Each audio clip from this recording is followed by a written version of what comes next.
Coming up next, that conversation with the leader of the EFF, Julius Malema. It's 10 o'clock.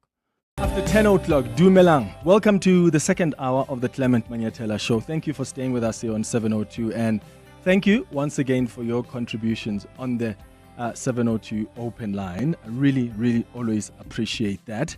We start our conversation now with the leader of the EFF, Julius Malema. 702. The Clement Manyatela Show. Let's walk the talk. Mr. Malema, welcome back to 702. Thank you. Yeah, our listeners have missed you so much. You haven't been around in a number of years. No, it's understandable. We're happy to have you here. No, Thank I'm you for happy to coming be here. through. Thank you. And remember, if you want to watch this conversation, you can just check out our YouTube channel because we're streaming it live. So just go to the 702 YouTube page. If you want to follow this conversation, listen and watch at the same time. Mr. Malema, I want us to start with, of course, what's currently happening. Yeah. We have a situation where the SAPS National Police Commissioner is due to appear in court. We're told the police minister confirmed on my show not so long ago that he's going to be charged with violating the Public Finance Management Act. What do you think of what's currently playing out now? Well, I think that where there was wrongdoing, police must act. If there are no ulterior motives, no one should be above the law, irrespective of the position you hold. And whatever is happening, it will never have an impact on the Madlanga Commission or the ad hoc committee and so on and so forth. There is no way we can say the law must not take its course because there are these other processes that are happening. If these processes are showing us some information police were not exposed to and now they know, they should act. It doesn't matter who the person is. Yeah. We are all innocent until proven guilty. And if he is innocent, he will be able to exonerate himself at the court of law. Yeah, there are a number of political parties that are not now calling for him to be placed on precautionary suspension. Is that something you would support as the EFF? Well, it is the law. Once the police commissioner is charged before the court, it is expected that you are put on a suspension, but it's not an expulsion. I mean, once issues are canvassed and things are in order, he will be able to return to his position. Mm-hmm. Yes. Generally speaking, though, around issues of the SAPS, we've got 12 officers, top cops who appeared yesterday. I mean, we have the head of intelligence that was charged. We have now the National Police Commissioner who's about to be charged. The Deputy National Police Commissioner for Crime Detection is suspended. The Gauteng head of the organized crime is suspended. Head of the Hawks in KZN is suspended. It really looks like this is an SAPS in disarray. Do you think this speaks to the factions in the police? Do you believe those exist? No. There are no factions. Kwanazi exposed some of the rot which is happening in the police, and this is just coming out. And we should appreciate the fact that this thing is coming out, because to factionalize it is to suggest that certain people are being accused of non-existing things, and me and you are not in a position to can pass such a judgment. I don't think every time a person is arrested we should be alarmed, because people get arrested when there is some prima facie evidence, and that warrant of arrest is ordinarily given by either the magistrate or the judge, depending on the seriousness of the charges. And there should be bona fides that are given to law enforcement. But I don't think there is any factionalism. I think there was a group of people who thought they were untouchable. People who were doing things as they wish, and they thought they were above the law. I mean, let's take Sibiya's case, for instance, and St. Tumule's case. They buy fridges and to award good performing police officers in the 9 provinces. And Matlala sponsors them with 10 fridges. They give 9 to police officers and give Sibiya the remaining fridge. So once a person starts stealing even such smallest things, you must know they've been doing big things, and they've been behaving like no one can touch them. And now things are coming out. if you can steal a fridge at that level, not stealing as in you went to steal it, they say, no, it was the remaining one. He was a good police officer, senior, and then we gave him a fridge. He, out of his own conscience, he should have said, they are more deserving police on the ground. Let's identify one and give this fridge to that person. But that is a demonstration of to what extent is the rot in the South African police service. Yeah, and speaking of General Mkhwanazi, have you buried the hatchet with him? I know you were unhappy about what he said about your relations with General Khan. What exactly were you unhappy about regarding the statement he made? You know, Mkhwanazi, firstly, he's very sensitive. He thinks he can't be criticized or anyone must say anything good about any other police officer except himself. And that has got nothing to do with what he has presented. I will deal with those facts when it comes to the ad hoc committee. I'll participate objectively, and that's me. I don't care about who thinks what about me. I deal with the truth. He goes to Madlanga Commission. He speaks about General Khan. And he says to Madlanga Commission, you remember General Khan is that one who attended a dinner of the EFF. He just throws the EFF into the space where it's not necessary. General Khan he doesn't need a definition of the EFF. It's General Khan who's employed in subs, and this is his level. He says he exonerated him because he's a good police officer. If anything, the police should have given Khan an award for doing what he did when he stopped some corrupt police from stealing drugs. Then he goes to the ad hoc committee. He speaks very badly of me, and I'm not there. I'm mourning. I've got a funeral at home. I've taken leave of absence to go and attend to the funeral at home. I'm not at the ad hoc committee. He says the things about me which he didn't say when I was there.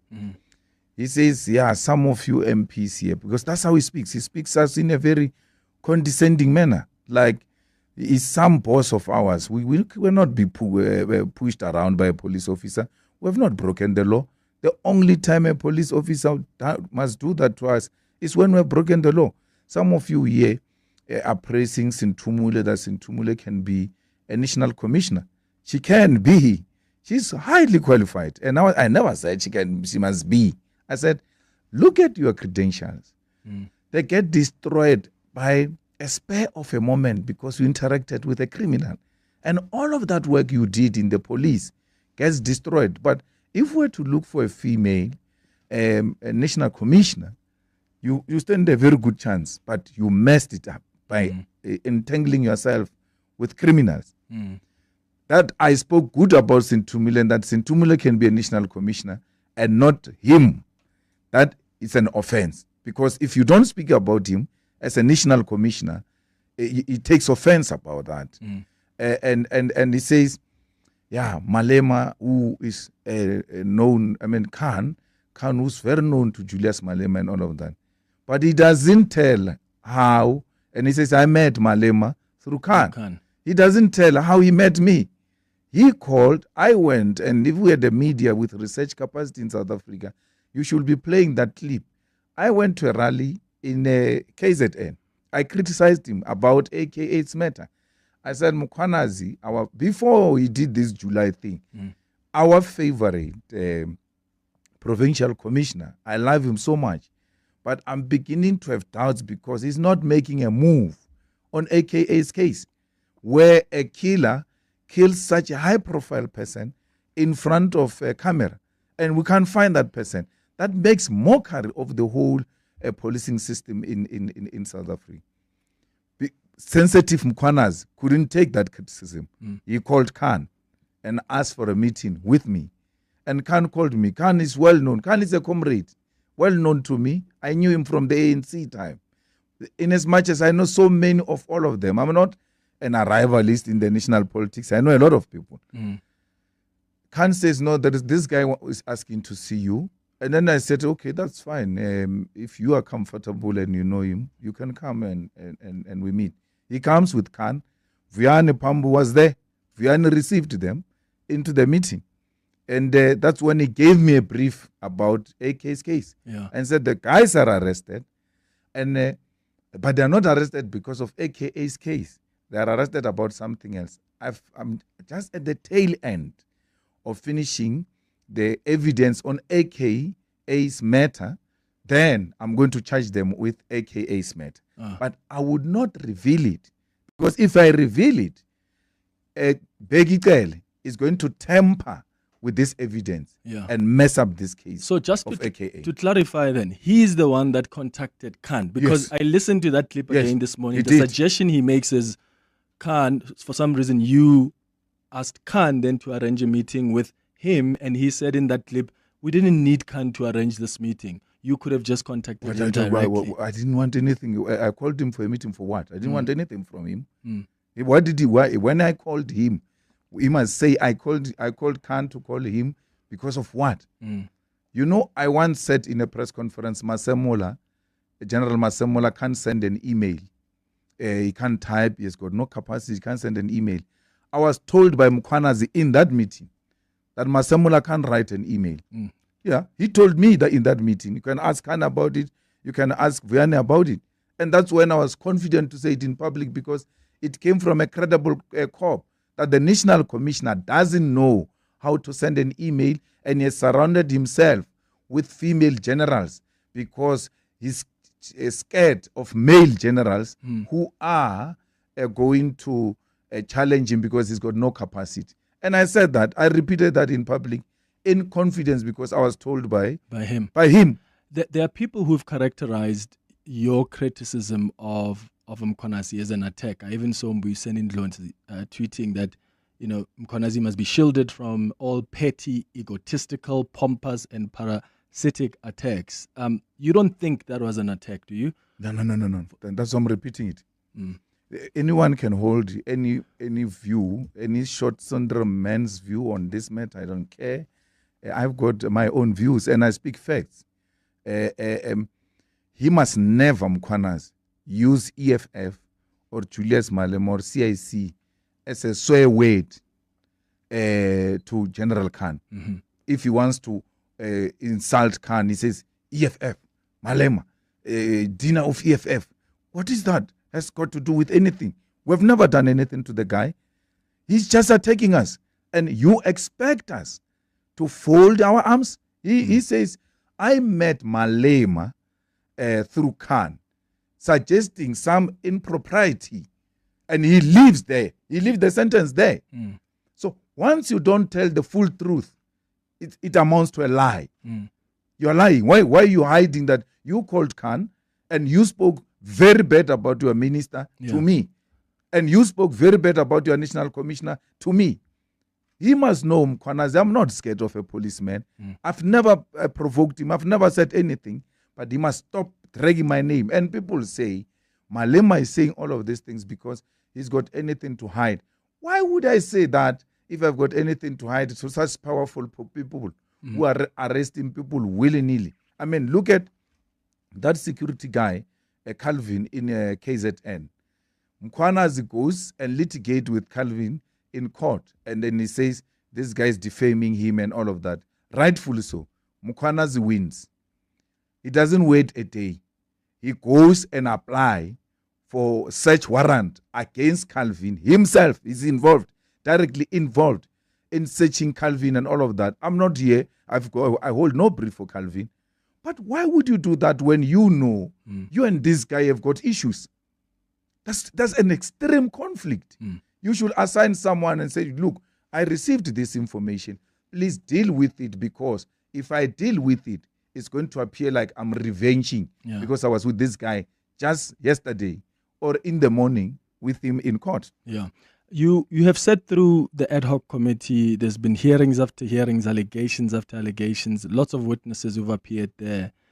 Do you think the work of the committee has helped this country at least understand more about the allegations that General Mkhwanazi made?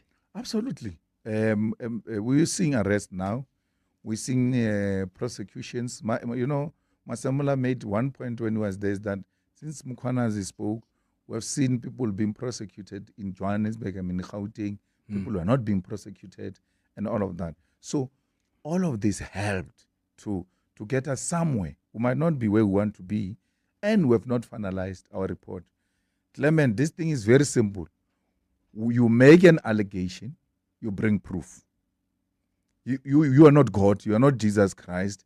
That it comes from you is truth, even if it's not being backed by anything. That's what other committees got to be seized with. It doesn't matter whether I hate Senzo Mkhunu or not. I have to deal with the facts. Did he violate the Constitution? Did he go beyond his executive mandate? And if I say so, what am I basing that on legally? Not for political expediency, that he comes from the ANC, I come from the EFF, and therefore I must project the ANC person in a negative light, even when there are no facts. That's not me. I deal with facts before me. And even Mkhwana's, when I go to that committee, whatever he said, we'll deal with it correctly. Let me give you an example. Mkhwana's says, Sintumulo is very manipulative. He's a trained intelligence. He must not be trusted. I saw him here saying things and all of that. He must not be trusted. Then he comes back. He says Sintumule, in a police jet, told Masemola and Begitele that Sibiya said they must no longer intervene in their matter between him and Sibiya because the CIC of the EFF is going to intervene. As a result, Cele and Masemola pulled out. Now, because now Sintumule is not saying anything negative about him, Sintumule must be believed that Sintumule was correct. But let me tell you, Masemola, Sibiya never called me to intervene between him and Mkhwana's. I actually got to know about that when this thing started, that these people have got issues that I didn't know about. But I must tell you, had Sibiya approached me and say there is a fight between me and this general, and I think you are the credible person who can intervene, I was going to do it because I'm not doing crime. Two black African generals are fighting, and they think Julius Malema can mediate to bring us together. I will do that. How close is your relationship with General Sibiya? I don't have any relationship with Sibiya. You know, Sibiya started talking to him when they kidnapped A.B.D. Khale's wife and the child. And I know A.B.D. Khale. The matter was not going anywhere. And then I called General Sibiya because I know him from Johannesburg, City Council. So I called him about that matter, that AB has been trying everywhere. Nothing is happening. It's a head of detectives. So I called a relevant person. And he said, no, we'll deal with it. We'll attend to it. That's it. And then second time I called Sibiya is when Jerry Bushoka's mother called me. She still calls me till today. Even on my birthday, she wished me a happy birthday because she's very happy that even if there is no progress, but they seem to be someone who's following up on my child's matter. Why am I doing that? I'm a public representative. I'm a member of parliament. I'm a leader of a political party. When people bring issues to me, I will send them to relevant authorities. I didn't appoint Sibiya as a general of a head of detectives. They said Sibiya is a general head of detectives, meaning if we have any issue with the police, this man is one of the credible people in South Africa. I dealt with him under that context, not because I've got any criminality or any dealings with Sibiya. I don't have anything with Sibiya or anyone. The person I know that we eat from the same plate, we drink from the same cup, is Castle Matal, the Deputy Minister of Police. But when we're together, we don't speak about police, we don't speak about ANC, we don't speak about EFF. We never engage on issues that have got potential to make us have different views. We are family members. We belong to the same family of Bashabi. And that we found out when we're in a struggle. So our relationship then went beyond issues of politics. But I knew Begitele. I still know Begitele. I still speak with Begitele. But it has nothing to do with what I'm doing in Parliament. And the line of questioning there in Parliament, you could see that my relationship with him has got nothing to do with our, I can't say friendship, but me and him are very cordial. And we're in the ANC together. I know this comrade. But I've got no dealings with him. I've got Nothing to do with I'm just mentioning these names because they are in the police, as it were. Yeah. 20. Do you think the taxi industry is somehow involved in the criminal cartels that's been testified about? Because some witnesses at the Madlanga Commission said the cartel was headed by the late taxi boss, King Mswazi Msibi. In fact, one of the detectives called him the cartel's president. From what you've heard, the evidence you've heard, are you convinced there's a link? Well, I know Msibi very well. Msibi is the founder of Santaco. You know, Santaco is what brought all the taxi associations together. And then they formed Santaco. So he formed some Santaco. I think amongst other people would have been Manda. Now I'm forgetting his surname. It's a big surname in KZN in the taxis. So Manda Kaba, yeah.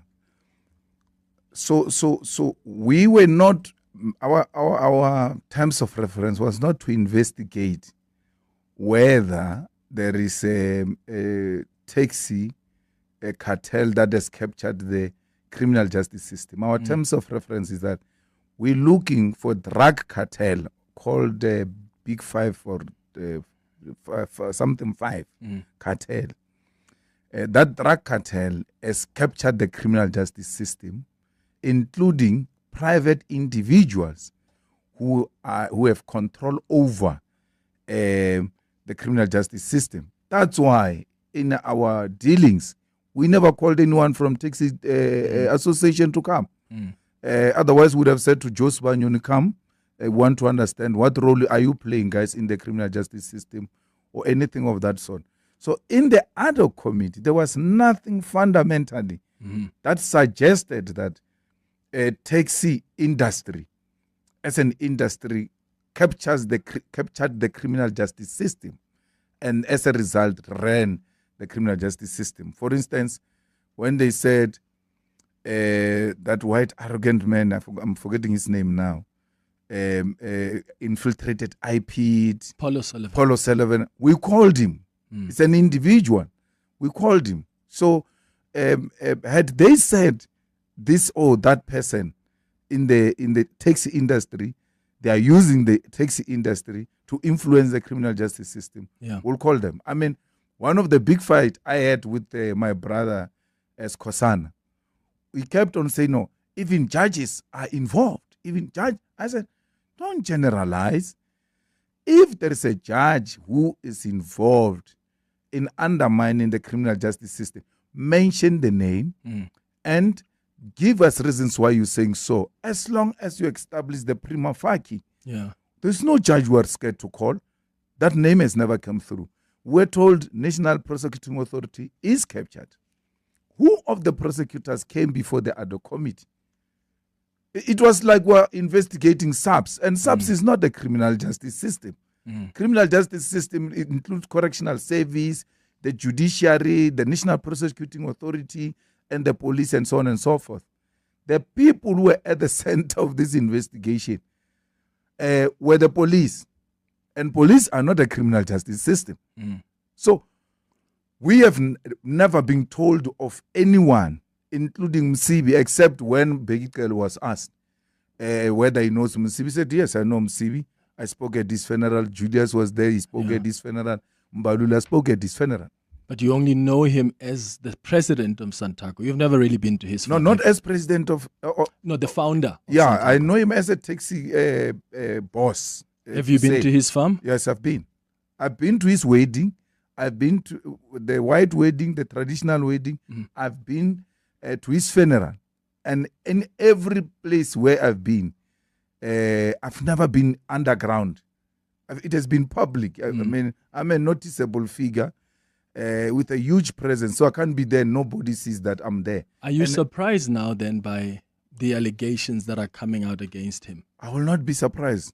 If you know taxi people, there are sort of allegations against them that they're involved in this and that, amongst other things, the killing. But I was not going to know a boss, a taxi boss, because I deal with those people. I transport people to my EFF rallies. And those people of taxis own buses, by the way. You need buses. Those are the people you have to talk to. And it is only natural that I have to know them. I know Jos Banyoni. I've been to his events. Do I do anything criminal with them? No. They are taxi bosses. And if a leader of this country is going to be successful in leading this country, you have to know the ecosystem of this country.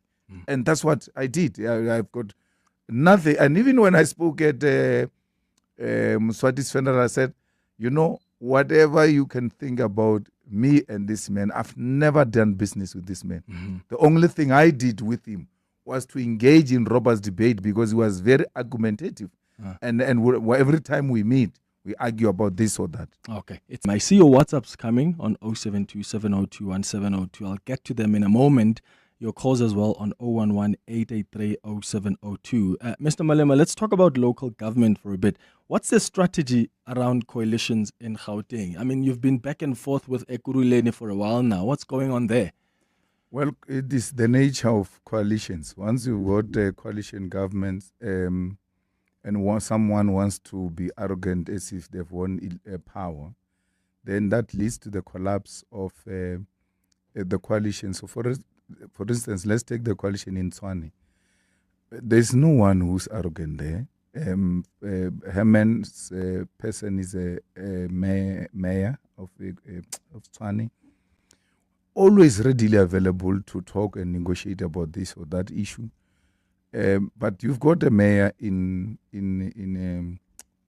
Ekurhuleni who thinks that it's 1997 where the ANC won 75% or something because he lacks that intelligence. And then you've got Panyaza, who is in a minority government, who understands very well that I have to talk to everyone and try to incorporate everybody's idea into my speech, into my budget, into my planning, because I've not won elections. And in Johannesburg, we've been very stable because the mayor has been engaging with the leadership of the EFF at that level, and with the new leadership of the ANC in Johannesburg, things are even much more easier. There is some sense of direction of where we are going now because there was uncertainty of the conference and so on and so forth. So we're more than fine in Johannesburg. The reason why we didn't vote for the budget last time, it was to protest the issue of Ekurhuleni, where our 4 MMCs gets removed, Dunga gets removed without consultation.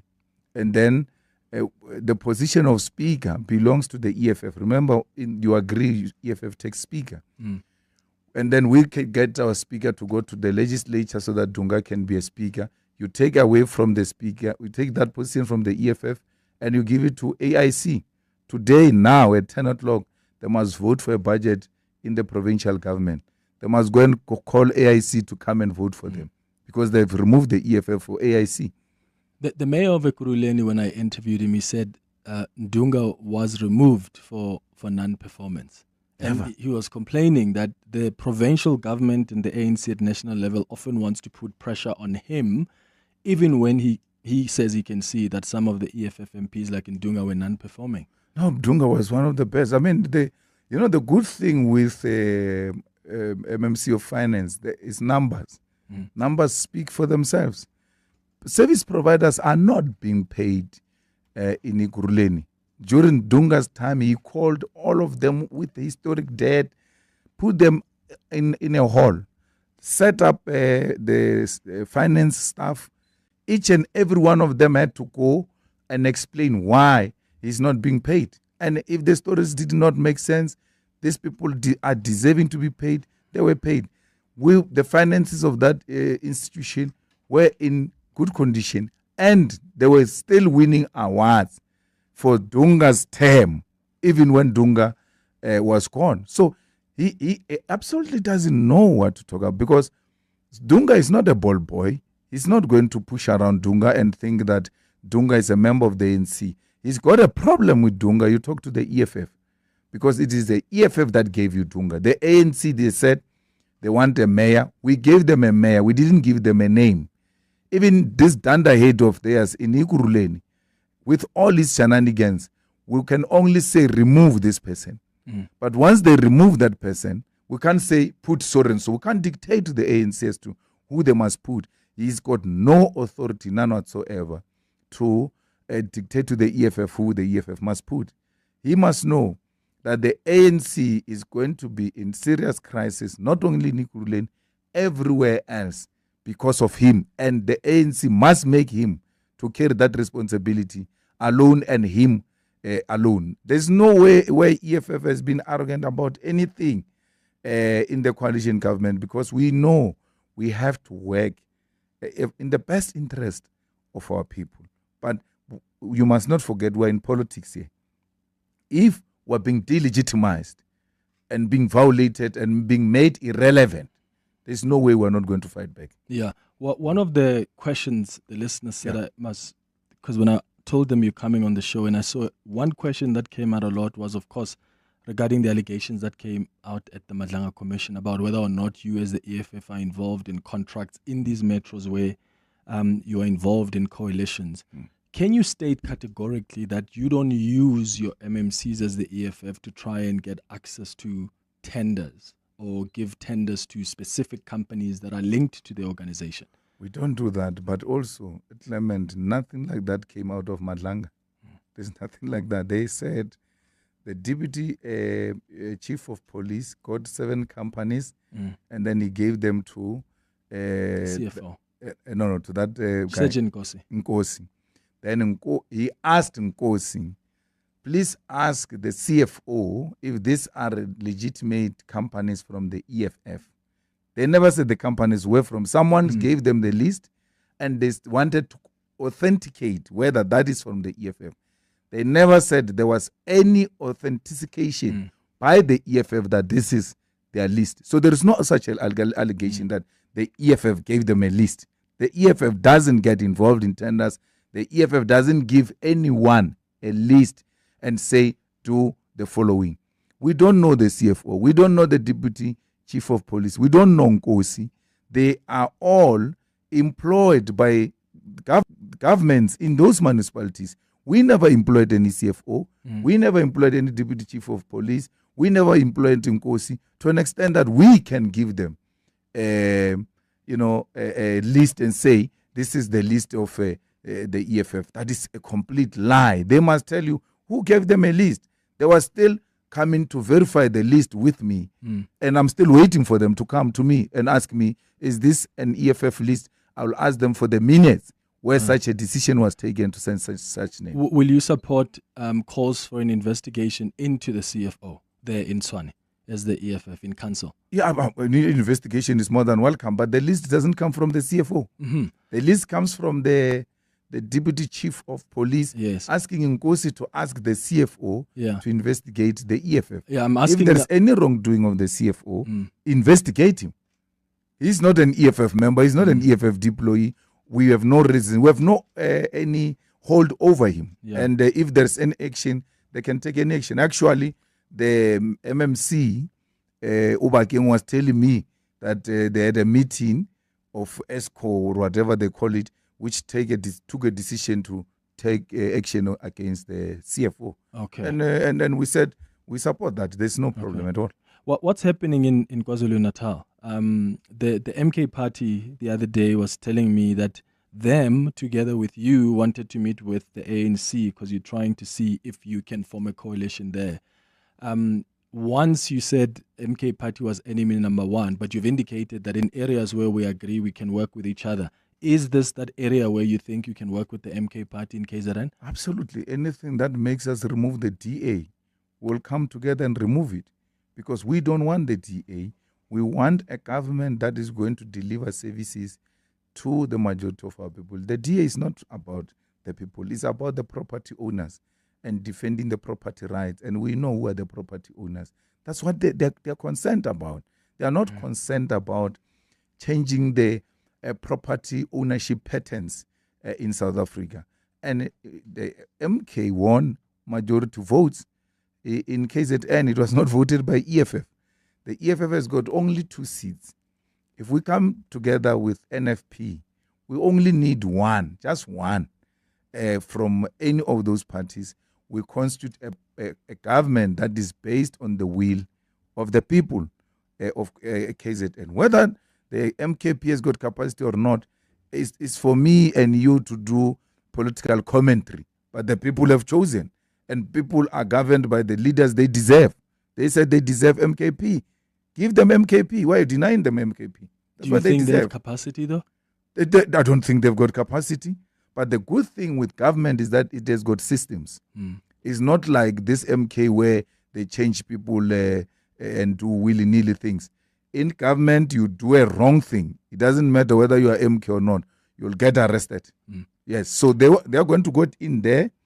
They are professional civil servants who are going to be working with them to make sure that they run a proper government to deliver services to our people. It's To lose confidence in all these political parties. What would the CIC do? Should we vote for him in his 100 days of office? What would he change? I believe as well that Joburg needs to be governed by the youth. I would like to ask if there is anyone in mind that the CIC would put as a mayoral candidate as yet, and who is that person? CIC, I've been watching the members of the EFF here on the ground. I don't understand why aren't you professionalizing leadership from what level? Because indeed, I'm sure you know that the EFF is losing grip on ground level because of that, because of leaders that are just, out of place. Khozo from Naledi. Thank you for your questions, Khotso. Yeah, well, Khotso?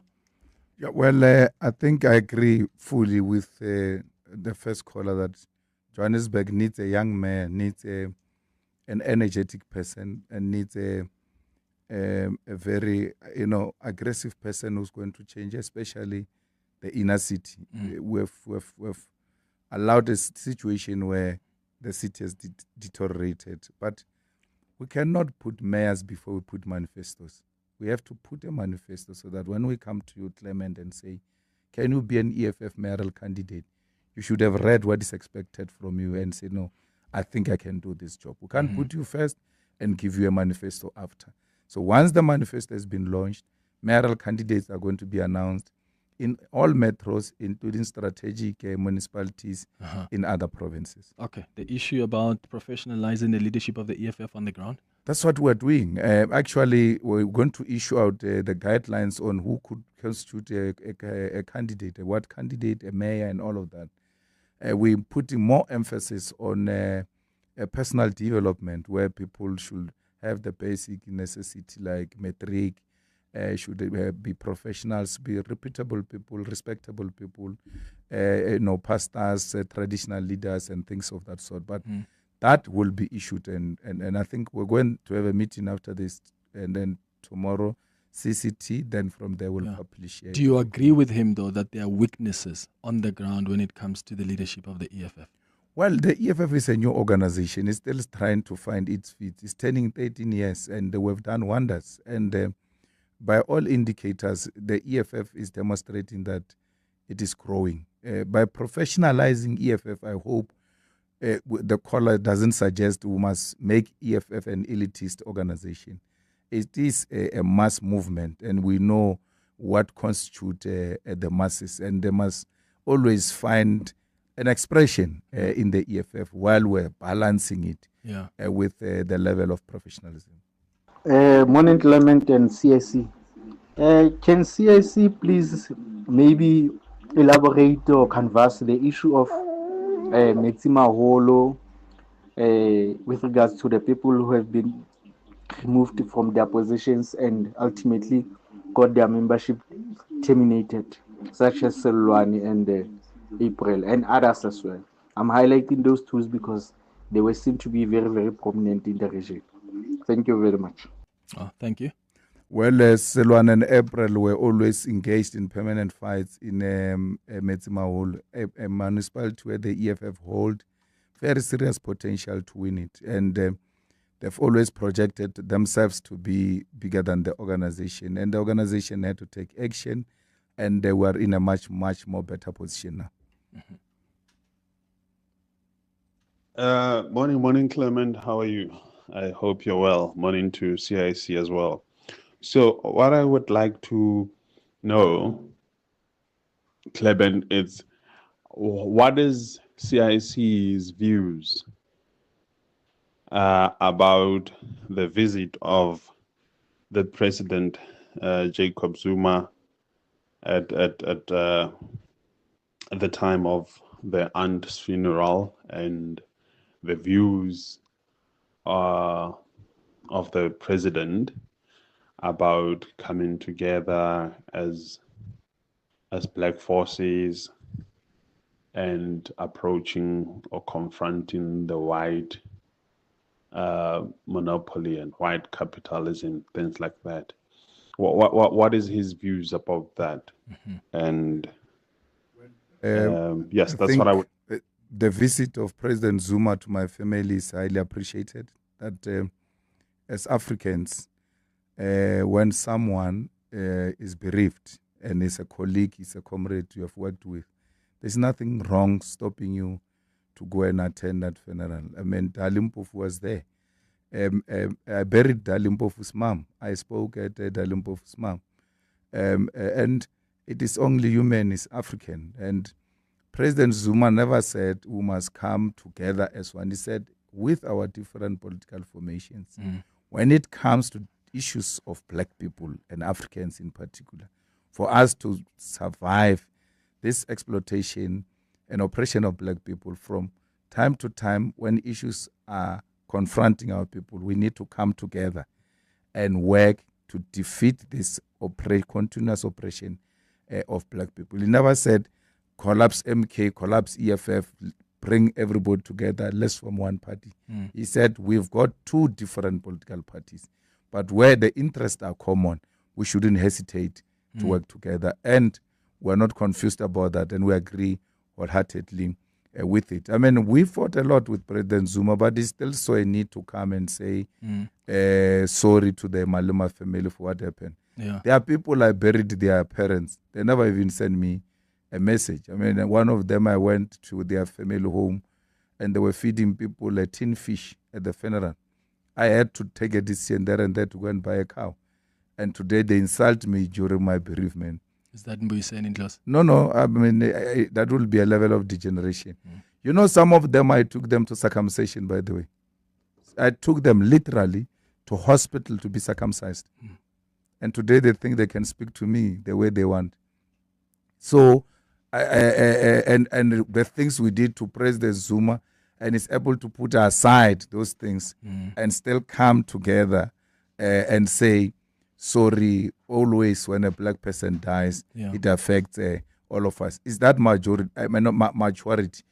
But I've not done anything to President Zuma except to fight with him. I'm just giving you an example of people I did things for them. Yeah. And then they still can say all manner of things. And I look at them, I'm like, before you can take care of any nation, learn to take care of your family first. By the way, is the door still open for Mbuyiseni to come back if he wants? Mbuyiseni never resigned. I mean, took a political T-shirt of another political party. And the only thing that stops a person from coming back to the EFF is when you take up a membership or a T-shirt of another political party. So if he comes back to the EFF and you stop him, which laws or constitution, sections of the constitution of the EFF will you be using to stop him? Mr. Malema, thank you so much.